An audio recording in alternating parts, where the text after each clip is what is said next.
تو آپ سمجھتے ہیں کہ جو بلوچستان کی حکومت نے یہ کام شروع کیا ہے یہی یہاں پہ بھی ہونا چاہیے یا مختلف ہونا چاہیے یا دونوں طرف ہی مختلف ہونا چاہیے؟ بلوچستان کی صورتحال اور ہماری فاٹک کی صورتحال میں بہت فرق ہے. وہ کہہ رہے ہیں کہ لاہور میں چوری ہو تو چوری ہے. بہرحال ان کا ہے، میں ان کا احترام کرتا ہوں، لیکن میرا مقصد یہ کہ بہت فرق ہے ہمارے حالات میں. دیکھیں فاٹا میں ایک تو ہزاروں غیر ملکی دہشت گرد ہیں جن کی موجودگی ہماری ریاست کے ریٹ کے بارے میں ایک سوالیہ نشان ہے. ٹھیک ہے، ہم ڈرون حملوں کے مخالف ہیں، ڈرون حملے نہیں ہونے چاہیے، لیکن کیا ان غیر ملکی دہشت گردوں کو وہاں بیٹھے رہنا چاہیے؟ دوسری بات یہ ہے کہ وہاں پہ دہشت گرد ایک طرف، دوسری طرف عوام ہیں، فاٹا کے عوام ہیں. فاٹا کے عوام کے ساتھ ہم کسی قسم کی مازارائی کے خلاف ہیں، آپریشن کے خلاف ہیں، کارروائی کے خلاف، فاٹا کے لوگوں کی جہاں تک بات ہے. اور آپ دیکھیں ایک مثال ہمارے سامنے 2006 میں وانا ویلی میں بغاوت ہوئی ازبکوں کے خلاف، بڑی بغاوت ہوئی. وہاں پہ جو اس وقت ہمارے کور کمانڈر تھے جنرل حامد خان، انہوں نے ایک صحیح پالیسی اختیار کی، انہوں نے جو مقامی لوگ تھے ان کی حمایت کی اور وہاں سے انہوں نے نکال دیا ازبکوں کو. پھر وہ آئے جنوبی وزیرستان میں مسعودوں کے علاقے میں، مسعودوں کے علاقے میں آپریشن تو شمال میں آ گئے، شمال میں آ گئے تو بس گئے وہاں پہ، کیونکہ کوئی اس طرح کی پالیسی نہیں تھی ان کو نکالنے کی. میں سمجھتا ہوں کہ جہاں تک دہشت گرد اور دہشت گردی ہے اس کے خلاف فیصلہ کن، وہ چاہے بلوچستان میں ہو چاہے فاٹا میں ہو، جی دہشت گرد جہاں بھی ہو، پنجاب میں جو دہشت گردی جہاں بھی ہو، اسٹیٹ کی ریٹ کو جہاں بھی لوگ چیلنج کریں، لیکن اسٹیٹ تین اسٹیٹس تو نہیں ہو سکتی نا، اسٹیٹ تو ایک ہی بار ہوتی ہے. طاقت کا استعمال ہونا چاہیے. جی وہاں پہ جہاں اسٹیٹ کی ریٹ کم ہے وہاں اسٹیٹ کی ریٹ ضرور قائم کرنی چاہیے. دیکھیں اگر خلاف انسانی حقوق کی خلاف ورزی بیچ میں ہوتی ہے اس کو کیسے انشور کیا جا سکتا ہے؟ اس کے لیے ظاہر ہے کہ دنیا میں جنگ کے بھی قوانین ہیں. آج کل یہ جنیوا کنونشن کو اگر آپ دیکھیں، جنگ کے لیے بھی چیز، اور جنیوا کنونشن کی وجہ ہماری اپنی پشتون والی، آپ دیکھیں پشتون والی جو ہمارا کوڈ ہے اس میں مثلا عورتوں کے خلاف کارروائی نہیں ہو سکتی، نان کیبنٹ کے خلاف نہیں ہو سکتی، بوڑھوں بچوں کے خلاف نہیں ہو سکتی. یہ تو کچھ نارم ایسی چیزیں ہیں جو ضرور آبزرو کرنی چاہیے. لیکن دہشت گرد جو حملہ کرتے ہیں، جو ریاست کو چیلنج کرتے ہیں، ظاہر ان کے ساتھ نرمی نہیں ہو سکتی. لیکن ہمارے ہاں چونکہ پالیسی نہیں ہے دہشت گردی کو ختم کرنے کی پالیسی پہ آگے دیکھیں نا، یہ جو کاروائیاں ہیں یہ کنٹینمنٹ ہے، ایک روک تھام، حل نہیں ہے، حل کے لیے کوئی ارادہ نہیں ہے. میں ایک چھوٹا سا بریک لے لوں، واپس آتے ہیں تو حل پر بات کرتے ہیں، کیا حل ممکن ہے یا نہیں. ایک چھوٹے سے بریک کے بعد پروگرام میں دوبارہ خوش آمدید. مراد سعید صاحب، پالیسی تو نہیں ہے کوئی، یہ بات طے ہو گئی، لیکن آپ بھی سمجھتے ہیں کہ ریٹ آف دا اسٹیٹ جو ہے وہ طاقت کے ذریعے ہی نافذ ہو سکتی ہے، یا شمالی وزیرستان اور ادھر بلوچستان میں کچھ ایلیمنٹس ایسے بھی ہیں جن کو بات چیت کے ذریعے بھی کنونس کیا جا سکتا ہے کہ آپ یہ ہتھیار چھوڑ دیں اور پاکستان کے آئین کو مانیں؟ بالکل. پہلے تو یہ کلیئر ہونا چاہیے کہ پاکستان کی سرحدوں کی فضائی ہو یا زمینی خلاف ورزی ہو، وہ دونوں ناقابل برداشت ہے. پہلے تو یہ کلیئر ہونا چاہیے. اس کے بعد آپ نے ذکر کیا کہ آپ اگر پورے آپریشنز کی ہسٹری دیکھیں تو ابھی تک ایک تو آفس گلبادر کا جو معاہدہ ٹوٹا ہے وہ ابھی تک ہم ڈیفرینشیٹ نہیں کر پائے. اب خان سعید سجنا سے معاہدہ ہونا ہے یا نہیں ہونا وہ ایک الگ کہانی ہے، لیکن ابھی تک جو حکومت نے مذاکراتی عمل شروع کیا تھا ڈیفرینشیٹ کرنے کے لیے، مختلف گروپس کا جو حوالہ دے رہے تھے، چودھری نثار صاحب کی اسپیچ آپ کو یاد ہوگی کہ 20 سے 25 ایسے گروپ ہیں جو کہ مذاکرات کرنا چاہتے ہیں، اور ہم نے ایک شرط رکھی تھی کہ under the constitution of Pakistan ہونا چاہیے. ایک پھر اس کے بعد اگر ہم پورے آپریشن کی ہسٹری کو دیکھو تو ایک چیز واضح ہو جاتی ہے کہ ہم نے علاقہ کلیئر کیا ہے، وہی علاقہ جہاں پہ آپریشن ہوا ہے، لیکن ہم نے دہشت گردی کو ختم نہیں کیا. اب دہشت گردی کے مختلف اگر آپ دیکھیں، یہ فرق کیا دونوں میں فرق ہے. ایک اگر آپ دیکھیں کہ ساؤتھ وزیرستان میں آپ آپریشن کرتے ہیں، پہلا آپریشن جو ہوتا ہے وہ ساؤتھ وزیرستان میں ہوتا ہے. اس کے بعد آپ مومن ایجنسی میں، باجوڑ ایجنسی میں، خیبر ایجنسی میں، پھر ملاکن ڈویژن میں، ہر جگہ پہ آپریشن ہو جاتا ہے. لیڈرشپ ان کی بچ جاتی ہے، وہ کسی اور ملک چلے جاتے ہیں. ان ممالک سے بھی ان کو سپورٹ ملتا ہے. جس طرح کہ بلوچستان کی بھی بات ہو رہی تھی، تو آپ دیکھیں کہ باقی جو غیر ملک ایجنسیاں ہیں وہ بھی اس میں سرگرم عمل ہے. ہم بھی یہ کہتے ہیں کہ ڈیفرینشیٹ کریں، جو لوگ آپ کے آئین کو مانتے ہیں ان کے ساتھ آپ مذاکرات کی، جو آئین کو نہیں مانتے ان پہ آپ دوسرا راستہ اختیار کر لیں. لیکن ہم نے پہلے کلیئر کرنا ہوگا خود کو کہ آیا ہم نے سوات کی طرح، ساؤتھ وزیرستان کی طرح صرف علاقہ کلیئر کرنا ہے، اور پھر جو ان کے جو دہشت گردی کے مختلف عوامل ہیں، مطلب جو کولیٹر ڈیمیج سے جو لوگ ریاست سے ناراض ہو چکے ہیں ان کے ساتھ ہم کس طریقے سے ڈیل کریں گے، آئیڈیالوجیکل فینامنا جو ہے اس کو ہم کس طریقے سے ڈیل کریں گے، اکنامک فیکٹر جو ہے جس میں کہ آپ کی جو کرمنل ایلیمنٹس وغیرہ جو ہے وہ ایک اکنامک ایکٹیویٹی ان کی شروع ہو چکی ہے کیونکہ غلط ہے، تو ان کو کس طریقے سے ڈیل کرنا ہے. پھر قبائلی جو ہماری روایت ہے جس کو ملک اور باقی جو ان کے سرپرست تھے ان کے ماننے سے جو ہمارے ٹرائبل کلچر کو جو ان کو یونائٹ کرنے والے لوگ تھے ان کے جانے سے کس طرح ہم کر سکتے ہیں. تو میرے خیال سے بہت سارے 4-5 فیکٹر جو ہے ان فیکٹرز پہ ہمیں غور کرنا ہوگا. اور ابھی اگر ہمارا جو ایک ہفتے پہلے 2-3 دن پہلے جو بجٹ آیا ہے اس میں آپ دیکھیں کہ فاٹا کو پھر سے ہم نے وہی ان کی محرومیت ختم کرنے کو کوئی بڑا پیکج نہیں لے کے آئے. صرف یہ اعلان ہوا ہے کہ ان کے لیے ایک خصوصی پیکج کا اعلان کریں گے, لیکن ان کا جو پرانا بجٹ تھا اس کو بھی کم کر دیا. اور باقی جو ہمارے مختلف یہ 2-3 چیزیں ہمارے سوات کے لوگوں کو جو آئی ڈی پیز نکل آئے 40 لاکھ کی تعداد میں, جو 18 لاکھ سوات کے تھے, باقی جو ملاکنڈ ڈویژن سے لوگ نکل آئے 40 لاکھ کی تعداد میں لوگ وہاں سے نکل آئے. وہاں پہ جو ہمارا ایک کلچر ہے پشتونولی جس کو کہتے ہیں, اس میں ہم نے لوگوں کو جگہ دی, حکومت نے بھی دی, لیکن وہ پراپر طریقے سے ہم ڈیل نہیں کر سکے. اور آپ دیکھیں کہ مسعود ٹرائب جو نکل گیا اس کو پراپر طریقے سے نہیں کر. آپ سمجھتے ہیں کہ امن ہو گیا؟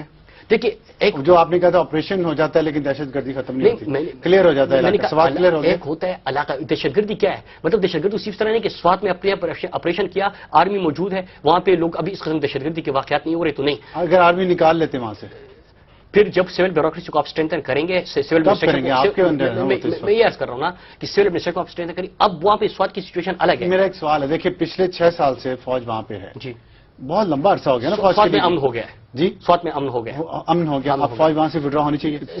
نہیں بالکل, سوات سے فوج وڈرا ہونی چاہیے, ایک بہت بڑا کوشچن ہے. کیونکہ ایک کینٹ وہاں پہ نہیں, وہاں پہ تو پرائم منسٹر صاحب نے کینٹ کا اعلان کیا ہے, وہاں پہ فوج رہے گی. ہاں یہ ہے کہ ان کی جو چیک پوسٹ ہے نہیں وہ چیزیں ختم ہو چکی ہیں, وہ تقریباً ختم ہو چکی ہے. صرف 2-3 چیک پوسٹ بڑے جو ملاکنڈ ڈویژن کے انٹرنس پہ موجود ہے. لیکن میرے کہنے کا مقصد افسر بھائی کیا تھا, میں آپ کو پوری جو ملاکنڈ ڈویژن کی پوری فاٹا کی جو میں نے آپ کو جو آپریشن کی ہسٹری بتائی, اس کا مقصد ایک ہی تھا کہ ابھی تک ان فیکٹرز کو ہم نے ایڈریس ہی نہیں کیا جسے دہشت گردی جنم لیتی ہے. آئے ہم نے صرف یہ کرنا ہے کہ آپریشن کرنے ہیں, پھر پشاور میں دھماکے ہوئے. اس میں صوبائی حکومتوں کی ذمہ داری بھی تو آئے گی نا, نہیں دیکھیں فیکٹرز کی جو بات کر رہے ہیں آپ ایڈریس کرنے کی. نہیں بالکل, آپ ہمیں اسی طرح ہم نے سوات میں انہوں نے بھی ان کے دور میں آپریشن ہوا, پھر اس کے بعد سے ہم بھی ان کے مطلب جو مختلف سرگرمیاں وہاں پہ کر رہے ہیں, لوگوں کو انگیج کر رہے ہیں. لیکن فاٹا جو ہے وہ آپ کے لیکن ابھی تک ہمارے جو صدر مملکت جو کہ چیف ایگزیکٹو ہوتے ہیں, کوئی بھی وہاں کا دورہ کرنے کے لیے تیار نہیں ہے. لیکن جو فیکٹر ہیں ان کو الگ رکھ کے. جان صاحب ایک چھوٹی سی بات افراد صاحب سب کرنا چاہ رہے ہیں. جی آپ میں گزارش یہ تھی کہ ایک پوسٹ کنفلکٹ سچویشن ہوتی ہے کہ جب کنفلکٹ ختم ہو جاتا ہے, اور آپ یہ جس طرح یہ کہہ رہے تھے کہ آپ وہاں پھر سول ایڈمنسٹریشن کو اور پروسیسز کو آپ مضبوط کرتے ہیں. یہ جو فاٹا یا ہمارا صوبہ خیبر پختونخوا, اس میں پوسٹ کنفلکٹ پہ ہم گئے نہیں ہیں. ٹھیک, وجہ یہ ہے کہ جو ٹیررسٹ اسٹیٹ بنی تھی ہماری پاکستانی اسٹیٹ کے مقابلے میں, وہ ابھی تک موجود ہے. وہ ہے آپ ایک علاقے کو سوات میں آپ کر لیتے ہیں, لیکن باجوڑ میں بیٹھے ہیں, مومند میں وہ بیٹھے ہیں, خیبر میں وہ بیٹھے ہیں, وزیرستان میں بیٹھے ہیں, تو پوسٹ کنفلکٹ تو آیا نہیں ہے. بالکل آپ نہیں, ایک بات میں ایڈ کر لوں. ایک ہوتا ہے آپ پورے ملک کے لیے ایک اسٹریٹجی تیار کرتے ہو پوسٹ کنفلکٹ, آپ کیا طریقے لیکن ایک چیز آپ کی ہوتی ہے, جو جس علاقے کو آپ نے کلیئر کر دیا وہاں پہ پھر سے لوگ آ رہے ہیں, ان کی رجسٹریشن وغیرہ وہ پراپر طریقے سے ہو رہی ہے, آرمی وہاں پہ بیٹھی ہے, تو ان کو کس طریقے سے یہ صوبائی حکومت کا رول کیا ہے جانت شکل سب یہ بتائیے گا. وفاقی حکومت واقعی مطلب فاٹا اتنا زیادہ کے پی کے ساتھ کنیکٹڈ ہے کہ دونوں حکومتیں جب تک اکٹھی ہوں کوئی پالیسی بن نہیں سکتی. آپ کیا کہتے ہیں اس میں صوبائی حکومت کی ذمہ داری کیا ہے؟ دیکھیے ذمہ داری تو دونوں کی ہے, وفاقی حکومت کی بھی ہے, صوبائی کی بھی ہے, لیکن اس میں آپ ادھر سے جو ہمارے پالیسی کنٹراڈکشنز ہیں اسے لے کے ایڈمنسٹریٹو لیول پہ کیپیسٹی کا ایشو ہے, ہم سب کو معلوم ہے. ایک تو ہمارے آفیشیل پالیسی آج بھی گڈ اور بیڈ ملیٹنٹ کی ہے. پھر ہم نے یہ کہ جو سول انفورسمنٹ ہے وہ نہ پنجاب میں نہ دوسری نسبتاً پنجاب میں ہوا ہے, ری انفورس ہوا ہے, لیکن دوسرے علاقوں میں نہیں ہوا ہے. لیکن ایک ایشو جو ہم سب بول رہے ہیں وہ ہم اس ڈبیٹ کو اس طرح کنڈکٹ کر رہے ہیں جیسے ہم کہتے ہیں جی ٹاک ورسز آپریشن, اگر ٹاک ناکام ہو گئے تو آپ نے آپریشن کرنا ہے اور سارے مسائل ہو جائیں گے. نہیں, کوئی ڈاگمیٹک سولوشن نہیں ہے. ہم نے تھیوری کی بات نہیں کرنی, کتابوں کی بات نہیں کرنی. اگر ہم نے کرنا ہے, اگر آپ نے آپریشن کرنا ہے تو ہمیں بتایا جانا چاہیے کہ یہ کیوں سمارٹ ہوگا, یہ کیوں افیکٹو ہوگا, یہ کیوں ہیومین ہوگا. اگر اب جو ہم دیکھ رہے ہیں کراچی میں اس کے فیز 1 ہوا, فیز 2 ہوا, جو مطلوبہ نتائج آنے چاہیے تھا ابھی تک ہمیں نظر نہیں آ رہے ہیں. جو ماضی میں ہوا ہے آپ ماؤنٹین کو کلیئر کریں, وزیرستان میں کل جو افسوسناک واقعہ تنور میں ہوا, ابھی وہاں پہ انیبلرز ہیں, وہاں پہ سلیپر سیلز ہیں, ان کے بارے میں کیا اسٹریٹجی ہے کچھ نظر نہیں آ رہا. سول حکومت کی ذمہ داری کہ ان کو ٹاسک دے کے آپ نے کیا کرنا ہے, صرف یہ نہیں کہنا کہ آپ جا کے 3 ماؤنٹین وہاں پہ شوال میں کلیئر کریں. کیا کرنا چاہیے حکومت کو؟ یہ پہلی بات ہوئی کہ کیا پالیسی لیول پہ آج ہم فیصلہ کرنے جا رہے ہیں یا نہیں کہ ہم نے گڈ اور بیڈ طالبان کی پالیسی ریورس کرنی ہے. ایک دوسری بات آپ سمجھتے ہیں کہ سیاسی حکومت نے کرنا ہے, کر سکتی ہے, بالکل کر سکتی ہے. افراد صاحب سب کر سکتی ہے, حکومت کر سکتی ہے لیکن اکیلے نہیں کر سکتی. میں سمجھتا ہوں کہ سارے سے دونوں نہیں. لیکن میں ایک بات کہنا چاہتا ہوں جی, اس جو پالیسی نہیں ہے, واضح نہیں ہے, اس کا سارے پاکستان کو نقصان ہے. لیکن پشتون جو ہیں ان کو بہت بڑا نقصان صحیح ہے. پشتونوں میں یہ احساس ہے کہ وہ they are at the receiving end. یعنی اس طرح میں کہوں گا کہ کوئی 10 سال ہو گئے، 15 سال ہو گئے، 30 سال سے یہ افغانستان کی جنگ کے لیے. حکمران تو اور فوجی حکمران بھی وہ تو چاہتے ہیں کہ وہاں پہ امن ہو، تو کن حکمرانوں کو خوشی ہوتی ہے؟ جنگ تو کیوں پالیسی نہیں لاتے؟ اگر وہ چاہتے ہیں کہ وہاں پہ امن ہو. ہم تب ہوگا جب ہم اپنے وار اینڈ ٹیرر میں ہم جا رہے تھے، ان پالیسی کو ابھی تک ریورس نہیں کیا، نظر ثانی ہوئی نہیں ہے. نظر ثانی کرنی چاہیے اپنی پالیسی پہ. اور حکومت اس لیے نہیں کر پا رہی کہ ابھی سویلین اور ملٹری ڈیوائڈ ابھی تک ہے. بگٹی صاحب آپ یہ بتائیے گا کہ آپ نے یہاں بات سنی ہے پوسٹ کانفلکٹ کی، آپ کی حکومت کی پالیسی تو لگتا ہے بہت واضح ہے، یہاں پہ پالیسی میں کوئی کنفیوژن لگ رہی ہے، لیکن آپ لوگوں کی پالیسی واضح ہے یا آپ میں بھی اچھے اور برے دہشت گرد ہیں جس طرح اچھے اور برے طالبان ہیں؟ دیکھیں ہماری پالیسی اس طرح واضح ہے کہ ہم اس کانفلکٹ کو، میں نے پہلے بھی آپ کو کہا، ڈائیلاگ سے سالو کرنا چاہتے ہیں. اب اگلی پارٹی ہم سے ڈائیلاگ کرتی ہے نہیں کرتی ہے، کیا شرائط رکھتی ہے، وہ چیزیں میں سمجھتا ہوں کہ بلوچستان میں جتنے بھی اسٹیک ہولڈرز ہیں ان سب کو آن بورڈ لے کے اس کے سسٹینیبل سولوشن کی طرف جانا چاہیے. Violence is violence. جس طرح میں ایک چیز ایڈ کر دوں، اور سیاب خٹک صاحب ہمارے بزرگ ہیں، بہت مہربان رہے ہیں ہمارے خاندان کے، تو میں اتنا کہنا چاہتا ہوں کہ یہ ہمارے سرحدوں کی بھی اسی طرح پامالی کی جا رہی ہے. ہمارے ہاں بھی را اور ہمارے ہاں بھی این ڈی ایس جو ہے وہ ایکٹیو ہے، اور یہاں پر جتنی انسرجنسی چل رہی ہے وہ وہیں سے فنڈ ہوتی ہے. 34 ٹریننگ کیمپس ہیں افغانستان میں جو بلوچ ملیٹنٹس کو ٹرین کرتے ہیں اور وہاں پر ان کو بھیجتے ہیں. اسلحہ پرووائڈ کیا جاتا ہے، بارود پرووائڈ کیا جاتا ہے.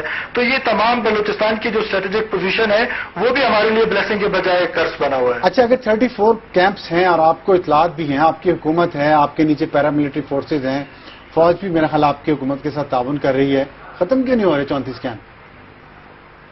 یہ 34 کیمپ افغانستان میں ہے جی. افغانستان میں ہے جی. اچھا، تو وہ آتے جب ہیں تو اس میں مجھے بتائیے گا، جب وہ کراس کر کے ادھر آتے ہیں تو ہمارا کوئی نظام، بارڈر سیکورٹی، کوئی انٹیلیجنس کا سسٹم ایسا نہیں ہے ان کو چیک کریں اور یہاں جب آئیں تو پکڑے جائیں؟ افسار صاحب یہ پورس بارڈرز ہیں، 1000 آف کلومیٹرز کے بارڈرز ہیں، ان کو ہیومنلی پاسبل نہیں ہے ان کو روکنا. اور یس، ہماری intelligence agencies, law enforcement agencies اور بلوچستان پولیس، لیویز، ان سب لوگوں نے بڑی محنت سے کام کر رہے ہیں. بہت زیادہ پری ایمپٹیو میز لے کر انہوں نے بہت سارے اٹیمپٹس جو ہے وہ ان کے فیل کیے. ہم نے بہت بڑے اسلحے کے گیپ یہاں پر پکڑے ہیں جو پورے بلوچستان کی تباہی کے لیے 3000 من ہم نے ایک ساتھ، 3000 kg ہم نے ایک ساتھ ایکسپلوزو کا پکڑا ہے. تو ہماری فورسز بڑا زبردست کام کر رہی ہے. اس میں فرنٹیئر کور کا ایک بڑا پازیٹیو رول ہے بارڈر پہ ہم نے ریپوزٹ کیا ہوا ہے. اگر کیمپس بارڈر کے اس طرف ہیں تو وفاقی حکومت آپ ہی کی ہے نا، آپ کی جماعت کی ہے، تو وہ کیوں نہیں بات کرتی ہے افغانستان کے ساتھ؟ دیکھیں یہ تو ابھی کیونکہ میرا سبجیکٹ نہیں ہے اور میں اس پہ کیا کمنٹ کروں گا. بالکل کرنی چاہیے بات. اس سے پہلے وزیر اعظم گیلانی صاحب نے بھی بات کی تھی اور سینیٹر اے رحمان نے بھی بہت دفعہ اس کے بارے میں بات کی تھی. آپ کی اجازت سے میں صرف یہ کرنا چاہتا ہوں، چونکہ افغانستان کا ذکر آیا، دیکھیے بہت بڑا مسئلہ ہے. یہاں پہ تو ہم آپریشن کر لیں گے اور کلیئر بھی کر لیں گے، لیکن اسٹریٹجک لیول پہ جو وہاں پہ کیمپس ہیں وہاں پہ ہماری جنون شکایتیں ہیں. اسی طرح افغانستان کو بھی شکایت ہے کہ ان کے یہاں پہ کیمپس ہیں. اب اگر ہم نے اس مسئلے کا کوئی حل نکالنا ہے تو اس کے لیے ہمیں حکومتی لیول پہ ایک پالیسی بنانی ہوگی، افغانستان کے ساتھ اور امریکہ کے ساتھ سب کے ساتھ بات کرنی ہوگی. ایک بات. دوسری بات یہ کہ اگر وہاں جو ابھی مودی صاحب آئے ہیں وہ ایک ہارڈ لائنر ہیں، ان کی اسٹیبلشمنٹ کے بارے میں سب کو معلوم ہے، تو جو ہمارا ایسٹرن بارڈر ہاٹ ہونے کے خطرے سے دو چار ہے، اسی طرح ویسٹرن بارڈر پہ ہماری انسرکلمنٹ جو ہے یہاں سے زیادہ ہو سکتی. تو اب نے اگر اس حوالے سے نہیں کیا تو جو ہماری 2 انسرجنسیز ہیں وہ یہاں پہ ہم اپ کریں گے، پریپریشن کرتے رہیں گے، لیکن وہ اسی طرح وہاں سے جو ہے وہ ان کی پراکسی حیثیت رہے گی اور ان کا شکایت. لہٰذا کابل اور اسلام آباد کو نیا حکومت آنے کے بعد ایک پیج کے لیے کوشش کرنی چاہیے. صاحب یہ جو بات انہوں نے کی ہے کہنے کو تو بڑی آسان ہے، یہ ممکن ہے کابل اور اسلام آباد ایک پیج پہ آ جائیں؟ بالکل ممکن ہے جی. اصل جو ایشو ہے اس کو اگر ہم سائڈ ٹریک نہ کریں اور ایڈریس کریں سیدھے، مسئلہ کیا ہے؟ مسئلہ یہ ہے کہ ہم ملیٹنٹس کو آؤٹ سورس کرتے ہیں، ملیٹنٹس کے حوالے کر دیتے ہیں بارڈرز کو. ہم پاکستان میں ہم نے کیا ہے کافی عرصے، فاٹا میں ہم نے کیا ہے کئی علاقوں کو. اچھا، ابھی افغانستان نے بھی کیا ہے کنر اور نورستان میں، جو ہمارے ملیٹنٹس وہاں بیٹھے ہوئے ہیں یہاں کے، ان کے حوالے کیا. اسی طرح سے یہ بلوچستان کے بارے میں جیسے انہوں نے کہا ہے، تو یہ سیدھے دونوں ملکوں کو ایڈریس کرنا ہوگا. اور یہ بھی تھوڑا سا مجھے کنسپیریسی تھیوری سے اختلاف ہے کہ افغانستان میں جو حکومت آئے گی وہ وہی ہوگی جو مودی. اگر یہ اس طرح ہوتا، میں آپ کو مثال دیتا ہوں، ابھی رابرٹ گیٹس کی کتاب چھپی ہے امریکی سابق وزیر دفاع کی. انہوں نے کہا تھا کہ 2009 میں ہم نے مسٹر کرزائی کو شکست دینے کی کوشش کی لیکن ہم نہیں دے سکے. یعنی یہ تو ایسی بات ہے کہ جو کروڑوں لوگ ووٹ دیتے ہیں اس میں ضروری نہیں ہے کہ کسی طاقت کی مداخلت سے فیصلے ہو جائیں. لوگ فیصلے کرتے ہیں اور ہمیں اس کا احترام کرنا چاہیے. یہ جو بھٹی صاحب نے فرمایا یہ بات درست ہے کہ جہاں ریاست کے خلاف باہر سے حملہ ہو اور سازش سے حملہ ہو اس کے خلاف دفاع کرنا چاہیے، لیکن بلوچستان میں ان سے تھوڑی سی گزارش ہے، کیونکہ میں وہ آخری آدمی تھا، میں اور محترمہ آسمہ جہانگیر جو نواب بگٹی صاحب سے ملے تھے اس سے پہلے کہ وہ شہید ہوں، آخری ملاقات ہم ہی تھے ملک سے جو ان کے پاس ملنے کے لیے گئے تھے۔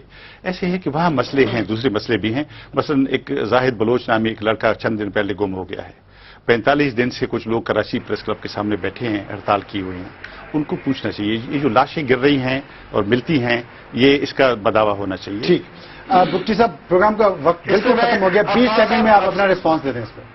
افسار صاحب میں ایک کمنٹ کر دوں، چاہے کوئی ایک بندہ بھی مسنگ ہے اس کی جسٹیفیکیشن کوئی نہیں ہے، لیکن افسریاب صاحب کیونکہ ہیومن رائٹس میں بڑا ان کا ایک رول رہا ہے، یہ جو 10,000 لوگ اس طرف سے قتل ہوئے ہیں انکلوڈنگ پروفیسر، ٹیچرز، ڈاکٹرز، اور زاہد بلوچ صاحب خود بی بی سی میں آ کے ایک انٹرویو دے چکے ہیں کہ ہم آزاد بلوچستان خدا نخواستہ پاکستان کو توڑنا چاہتے ہیں، تو یہ تمام چیزوں کو بھی مد نظر رکھنا چاہیے۔ ہم ہمیشہ یہ کہتے ہیں پروفیسر ناظمہ طالب کو کس گناہ میں قتل کر دیا تھا یہاں پر، وہ پنجابی میں نہیں پڑھاتی تھی، وہ تو ہوم اکنامکس پڑھاتی تھی۔